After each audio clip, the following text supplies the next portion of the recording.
ہندوستان میں ابن بطوطہ لکھتے ہیں کہ یہاں دریا کنارے ایک وقت ایسا بھی آیا کہ ہندو متاثر ہوئے تو کچھ مسلمان بھی متاثر ہو گئے. کہنے لگے دریا کے کنارے سال کی جو آخری تاریخ ہوتی ہے نا، آخری تاریخ سمجھ لیں 29 ذی الحج، سال کے آخر پہ نا شیطان آتا ہے، ایک بت خانہ ہے اس میں شیطان آتا ہے اور شیطان آ کے اس بت خانے پہ قبضہ کرتا ہے. تو اگر وہاں ایک کنواری لڑکی نہ بٹھائی جائے تو وہ سارے ملک پہ قبضہ کر لے گا اور سب کو مار ڈالے گا.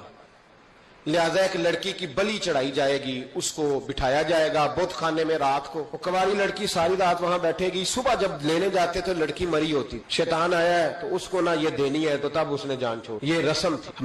میں اکثر کہتا ہوں ہمارے تو جو دروازے پہ بھیک لینے آتا ہے وہ بھی قسمت کا حال بتاتا ہے. جس کی اپنی قسمت خراب ہے کہ مانگتا پھرتا ہے، اپنی قسمت کا یہ حال ہے کہ در در کا بھکاری ہے، قسمت کی حال بتاتا ہے. اور کئی دفعہ سونا بھی ڈبل کر دیتے ہیں، وہ پتہ تب چلتا ہے جب سنگل بھی غائب ہو جاتا ہے. خدا کا خوف کریں، یہ قسمت کا حال بتائے گا جو روٹیاں مانگتا ہے. کچھ تو تھوڑا سا معیار زندگی بنائے. ہم مسلمان ہیں، ان کا بھی نظریہ بن گیا، مسلمان بھی اس نظریے کا شکار ہو گئے کہ جناب سال کے آخر میں ایک کنواری لڑکی بٹھائیں گے ورنہ وہ سارے ہندوستان کو مار دے گا.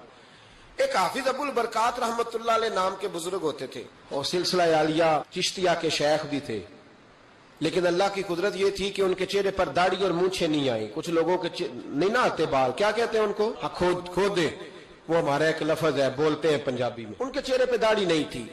وہ بھی کبھی کبھی اس رستے گزرا کرتے تھے تو قریب ہی ایک بوڑھی اماں کا مکان تھا. تو اماں بڑی مہمان نواز تھی. اس نے دروازے پہ، اگرچہ بیوہ عورت تھی، ایک کی اس کی بیٹی تھی، دروازے پر اس نے مہمان خانہ بنایا ہوا تھا. آنے جانے والے کو کھانا کھلاتی، چائے پہ، شوق تھا اس کا. وہ حافظ صاحب دن کے وقت وہاں آئے. اماں بڑا رو رہی تھی، کھانا بھی نہ ملا، چائے بھی نہ ملی. تو کہنے لگے میں تو اس رستے اس لیے آیا تھا کہ یہاں ٹھہروں گا، مہمان نوازی یہاں اچھی ہوتی ہے، ہوٹل تو ہوتے نہیں تھے تو مہمانوں کو مہمان خانوں میں ٹھہرنا پڑتا تھا. تو اماں کدھر ہے؟ تو کہا اماں بڑی پریشان ہے. حافظ جی نے کوشش کی، نیک آدمی تھے، کہ اماں سے ملاقات ہو جائے. حافظ جی کا کمال یہ تھا کہ حافظ اتنے پکے تھے کہ ایک جگہ بیٹھ کر قرآن پاک شروع کرتے تھے اور وہی سارا ختم بھی کر دیا کرتے. اتنی پکی منزل کے حافظ تھے. تو حافظ ابو البرکات صاحب وہاں بیٹھے. وہ اماں، کوئی بزرگ تھے حافظ صاحب، وہ اماں سے کسی طریقے ملاقات کی تو اماں ملتے ہی رونے لگی چیخے مار کے. اماں کیا ہوا؟ کہنے لگی حافظ جی ایک کی بیٹی ہے، خاوند فوت ہو گیا تو میں نے نکاح نہیں کیا، ایک بیٹی کے نام ساری زندگی کر دی. یہاں نا اب بت خانے میں میری بیٹی کو بٹھایا جائے گا. مسلمانوں کے بھی، کچھ مسلمانوں کے بھی ہمارے گاؤں کے نظریات کمزور ہو گئے. یہاں بچی کو بٹھایا جائے گا اور سویرے وہ مر جائے گی میری بیٹی. قرآن اندازی ہوئی ہے تو میری بیٹی کا نام نکل آیا. اب بیٹی کو جانا ہی پڑے گا. یہ ہمارے ان کچھ علاقوں کا طریقہ ہے. حافظ جی کہنے لگے اماں تو اس طرح کر، میں لوگوں کو سمجھاتا ہوں کہ یہ غلط ہے، شریعت اس کو پسند نہیں کرتی. تو میرے ساتھ انہوں نے کہا یہ لوگ نہیں مانیں گے، بہت سارے ہندو بھی ہیں، بہت سارے مسلم بھی ہیں، تو گڈمنڈ ہو گئے نظریات، یہ تھوڑی مانیں گے. ہاؤ جی کہنے لگے اماں پھر ایک اور حال بھی ہے، میرے چہرے پہ کون سا داڑھی ہے، تو بیبیوں والے کپڑے مجھے دے. آج میں بیٹھتا ہوں وہاں دیکھتا ہوں کون سا شیطان آتا ہے. عقیدہ مضبوط ہو نا. اقبال کیا کہتے ہیں ارادے جن کے پختہ ہو، نظر جن کی خدا پر ہو، تلاطم خیز موجوں سے وہ گھبرایا نہیں کرتے. کہا مجھے دو کپڑے بیبیوں والے، میں بیٹھتا ہوں. اماں کہنے لگی وہ شیطان واقعی آتا ہے. آج تک جتنی بچیاں گئی ہیں سویرے مردہ ملی ہیں. بڑی سمجھنے والی بات ہے، غور کرنا. جتنی گئی ہیں ساری مردہ آئی ہیں. تو حافظ جی آپ کو جب وہ شیطان رات کو دیکھے گا نا، آپ آئے ہیں تو آپ کے تو وہ زیادہ ٹکڑے کرے گا کہ اس نے دھوکہ کیا، مرد ہو کے عورتوں کی جگہ پہ آیا. آپ نہ میں حافظ جی کہنے لگے ٹکڑے میرے ہونے ہیں نا، آپ فکر نہ کریں. دریا کنارے بت خانہ تھا. حافظ جی عورتوں والا لباس پہن کے وہاں بیٹھ گئے. حافظ صاحب کہتے ہیں 3 دفعہ میں نے رات کو باہر نکل کے دریا پہ وضو بھی کیا. ساری رات میں نے قرآن پاک پڑھا اور جب فجر کا وقت ہوا تو باہر نکل کے میں نے اذان پڑھی. لوگ آئے تو میں نے جماعت کرائی.